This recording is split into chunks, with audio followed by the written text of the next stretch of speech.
ప్రభుత్వం ఎంతో ప్రతిష్టాత్మకంగా హైడ్రోజన్ రైలును తీసుకురాబోతుంది. ఆ డీటెయిల్స్ చూద్దాం.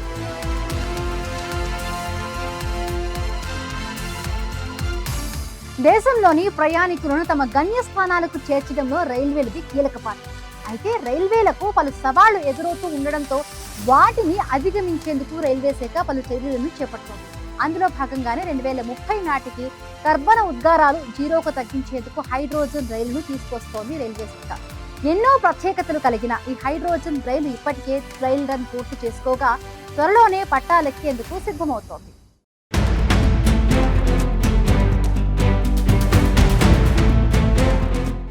దేశంలోని ప్రయాణికులను సురక్షితంగా తమ గమ్యస్థానాలకు చేర్చడంలో రైల్వేలు కీలక పాత్ర పోషిస్తున్నాయి. మన దేశంలో నిత్యం రైల్వేల ద్వారా లక్షలాది మంది తమ తమ గమ్యస్థానాలకు చేరుతుంటారు. ఏ దేశ ఆర్థిక సామాజిక పురోగతికైనా రైల్వేల పాత్రను కీలకంగా పరిగణిస్తారు. భారతీయ రైల్వే కూడా ఇదే వ్యూహంపై ముందుకు సాగుతోంది. ప్రస్తుతం మన దేశంలో పలు సూపర్ ఫాస్ట్ రైళ్లు, సెమీ హైస్పీడ్ రైళ్లు ప్రయాణికులను తమ గమ్యస్థానాలకు చేర్చడంలో కీలక పాత్ర పోషిస్తున్నాయి. అయితే అందుబాటులోకి వచ్చిన అత్యాధునిక టెక్నాలజీతో రైల్వే శాఖ మరింత వేగంగా నడిచే రైల్వేలను ప్రయాణికులకు అందుబాటులోకి తెచ్చే ప్రయత్నం చేస్తోంది. అదే సమయంలో వాయు కాలుష్యానికి చెక్ పెట్టే దిశగా చర్యలను వేగవంతం చేస్తుంది. ఈ క్రమంలోనే దేశంలో మొదటి, ప్రపంచంలోనే అత్యంత శక్తివంతమైన హైడ్రోజన్ రైలును త్వరలో ప్రయాణికులకు అందుబాటులోకి తీసుకురానుంది. 2030 నాటికి కర్బన ఉద్గారాలు జీరోకు తగ్గించేందుకు డీజిల్, ఎలక్ట్రిక్ ఇంజన్లపై ఆధారపడటాన్ని తొలగించేందుకు హైడ్రోజన్ రైళ్లను తీసుకొస్తుంది రైల్వే శాఖ. అలాగే హైడ్రోజన్ రైళ్ల వల్ల కాలుష్యం కూడా తగ్గుతుంది. హైడ్రోజన్ రైళ్లకు ఉన్న మరో ప్రత్యేకత ఏంటంటే ఇవి తక్కువ శబ్దంతో నడుస్తాయి. ఈ ట్రైన్ ట్రయల్ రన్ను ఈ ఏడాది ఫిబ్రవరి 25న హర్యానాలోని జింద్లో నిర్వహించారు. కాగా హైడ్రోజన్ రైలు బోగీలను చెన్నైలోని ఇంటిగ్రల్ కోచ్ ఫ్యాక్టరీలో తయారు చేశారు. ఈ ట్రైన్ గంటకు 110 కిలోమీటర్ల వేగంతో నడుస్తుంది. బ్రాడ్ గేజ్ ప్లాట్ఫామ్పై ఉన్న ప్రపంచంలోనే అతి పొడవైన రైలు ఇదే కానుంది. అలాగే అత్యంత శక్తివంతమైన హైడ్రోజన్ రైలు కూడా ఇదే అవనుంది. ఈ హైడ్రోజన్ రైలుకు 1200 కిలోవాట్ డ్రైవింగ్ పవర్ కార్లు ఉన్నాయి.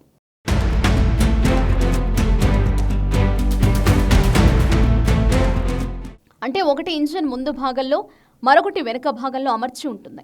ఇందులో 8 ప్యాసింజర్ కార్లు కూడా ఉన్నాయి. అలాగే హైడ్రోజన్ రైలు సౌకర్యాల పరంగా కూడా చాలా అధునాతనంగా ఉంటుంది. దీనికి ఆటోమేటిక్ డోర్లు, డిజిటల్ డిస్ప్లేలు ఉంటాయి. ఇంటీరియర్ డిజైన్ కూడా చాలా ప్రత్యేకంగా ఉంటుంది.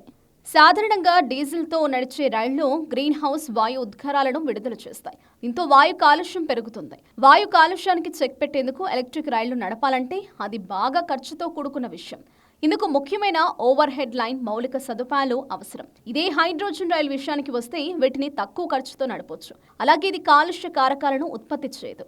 దీంతో పర్యావరణానికి ఎలాంటి హాని ఉండదు. అంతేకాకుండా ఈ హైడ్రోజన్ రైలు డీజిల్ ఇంజన్ల లాగా భారీ శబ్దాలు చేయకుండా చాలా నిశ్శబ్దంగా వెళ్లిపోతుంది.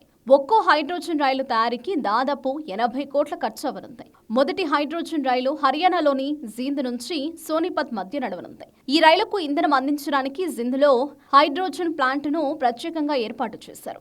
ఈ ప్లాంట్ కోసం 120 కోట్లు ఖర్చు చేశారు. డీజిల్, ఎలక్ట్రిక్ రైళ్లతో పోలిస్తే హైడ్రోజన్ రైళ్లు వేగంగా ప్రయాణిస్తాయి. దీంతో ప్రయాణికులకు సమయం ఆదా అవుతుంది. అలాగే ఇతర రైళ్లతో పోలిస్తే హైడ్రోజన్ రైళ్లలో టికెట్ ధరలు కూడా తక్కువ ఉండే ఛాన్స్ ఉంది.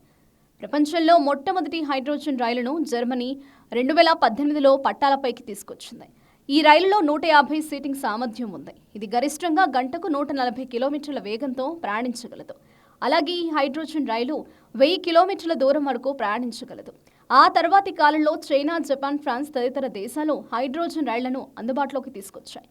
ఇప్పుడు భారత్తో పాటు Canada, Italy, Saudi Arabia, Austria, Netherlands, Poland, స్వీడన్లలో హైడ్రోజన్ రైళ్ల ట్రయల్ రన్స్ పూర్తయ్యాయి. త్వరలో ఆయా దేశాల్లోనే హైడ్రోజన్ రైళ్ల సేవలు అందుబాటులోకి రానున్నాయి. మన దేశంలో త్వరలోనే హైడ్రోజన్ రైలు పట్టాలపై పరుగులు పెట్టనుంది.